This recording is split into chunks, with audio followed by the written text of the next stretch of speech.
But that's not it, my friends. Let's transition to the boxing world and talk about what's going on there.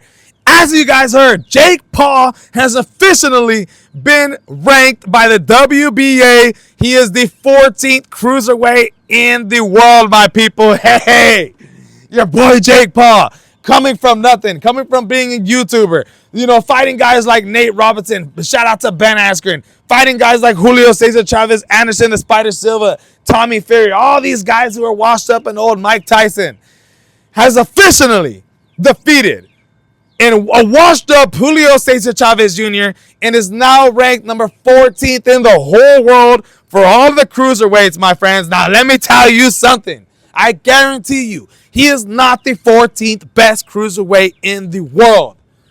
I don't even think he beats the 14th best cruiserweights in the Olympics, my friends.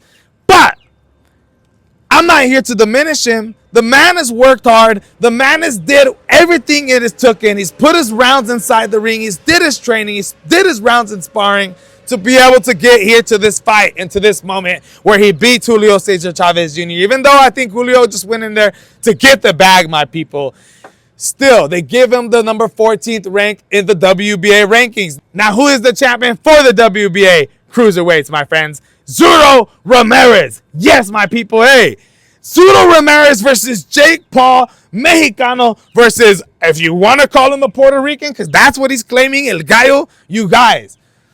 I'm telling you right now, Zuro goes in there and absolutely demolishes Jake Paul. But it is crazy that we have got to the point where Jake Paul has now officially earned himself a title shot against Zuro Ramirez. It all depends on what's going to happen with the rankings and the promotions, my friends. But if he wants to, he is now eligible to be able to fight Zuro Ramirez for the WBA Cruiserweight Champion of the World, my friends. Hey, absolutely insane. Shout out to Jake Paul for making it this far. And hey, let's just continue to see what's going on with the haters and all the bad comments that people want to lay on him. And let's see who his next opponent is going to be. There's a list. There's a whole top 14 people. I can't wait for that. And that's not it. We got some more breaking news.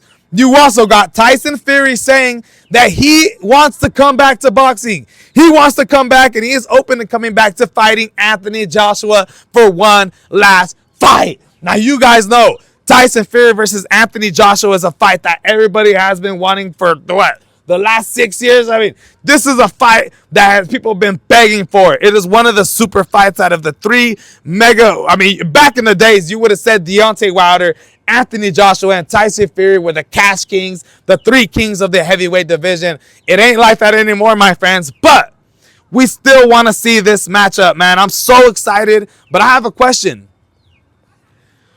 Who would you guys rather want to see? Did you guys want to see Deontay Wilder versus Anthony Joshua? Or would you guys rather see Tyson Fury come out of retirement and take on Anthony Joshua, man? This heavyweight division, if Tyson Fury comes back to fight Anthony Joshua, I'm telling you guys right now, I love it. Let's get Turkey Al-Sheikh involved so both men can get paid. That way, we get an exciting fight between two heavyweight cash kings and two heavyweight, some of the best heavyweights of our generation, my people. Now, let's get to Floyd Schofield and his dad talking crap on SHAKUR Stevenson. You guys, they're saying that they think they could absolutely run through a guy like SHAKUR Stevenson, that's an easy fight, and I could do whatever I want against a fighter like that. Check it out. If I'm looking from the outside in, you got to be more cautious with Tank than you got to do with SHAKUR, and I'm just telling the truth. I mean, let's look how he did Padley. People say SHAKUR put, what's that new saying? Everybody saying BTA belt to ass. Yeah, belt to ass, belt to ass. SHAKUR don't do that. I'm sorry. He don't. Padley literally slunched over, got up, walked to his corner. He was straight. I mean, come on, let's be for real. His hands is bad. 2 bad hands.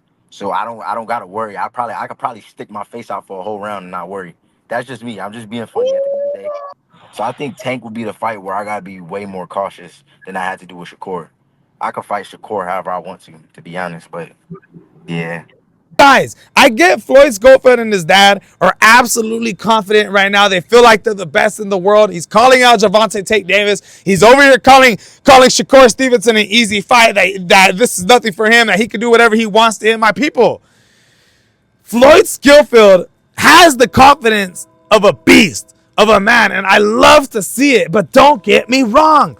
SHAKUR Stevenson is no Tevin Farmer. He is no Tevin Farmer. The fact that Floyd Schofield says that he thinks that he could go in there and do whatever he thinks he wants to him, that he's an easier fight than Gervonta Tank Davis, that he definitely knows that against Gervonta Tank Davis, he got to watch out for the power, that if he leaves his head out there against SHAKUR Stevenson, he knows that nothing's going to happen to it. Bro, you gassing him. You trying to gas SHAKUR Stevenson and you trying to hype up a fight with him, my boy. Hey, you guys, I love it, man. I can't wait to see SHAKUR Stevenson finally hit this boy up and give him the fight that he wants. It's going to be a good, action-packed fight. You know, you got Floyd Schofield talking about how he doesn't think SHAKUR Stevenson's going to fight him. You guys, keep talking smack.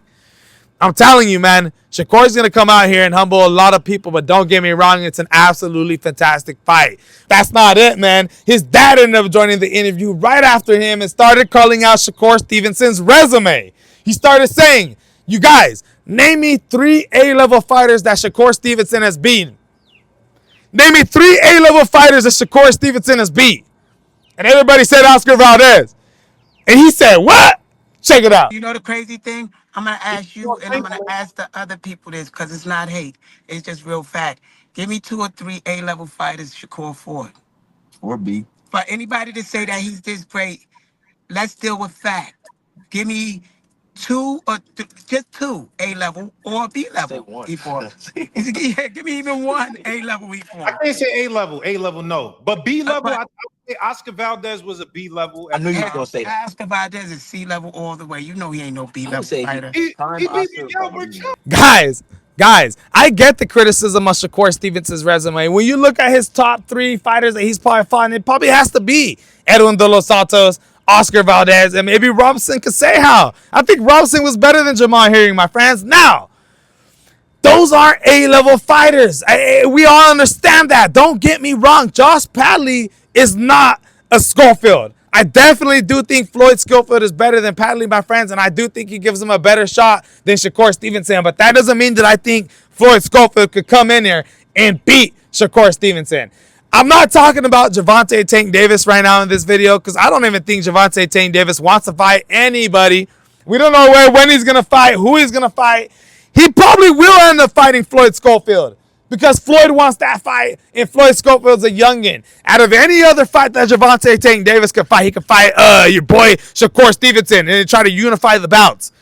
Nah. I bet you he'd chase a Floyd Schofield, man, knowing that Floyd Schofield is younger in the game and is probably an easier fight, my friends. But I even doubt that. I even doubt Gervonta Tank Davis is going to fight Floyd Schofield, my people. Hey, you heard Lamont Roach Jr. come out and say after his fight with Gervonta Tank Davis, he wants to take on the winner between Brian Norman Jr. and Devin Haney, my people. Coming out here with balls. This is a man who came up from 130 and moved up to 135 to take on Gervonta Tank Davis. Gave the man a draw. Arguably almost beat him.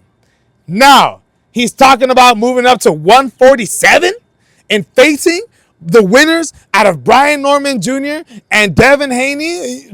Are you kidding me? For the WBO 147 welterweight champion battle of the world, my friends? Lamont Roach Jr. out here pushing for fights. Floyd Schofield out here pushing for fights. You guys, Gervonta, SHAKUR, Devin Haney's out here pushing for fights. What is going on, my people? Guys, breaking news, man. I'm out.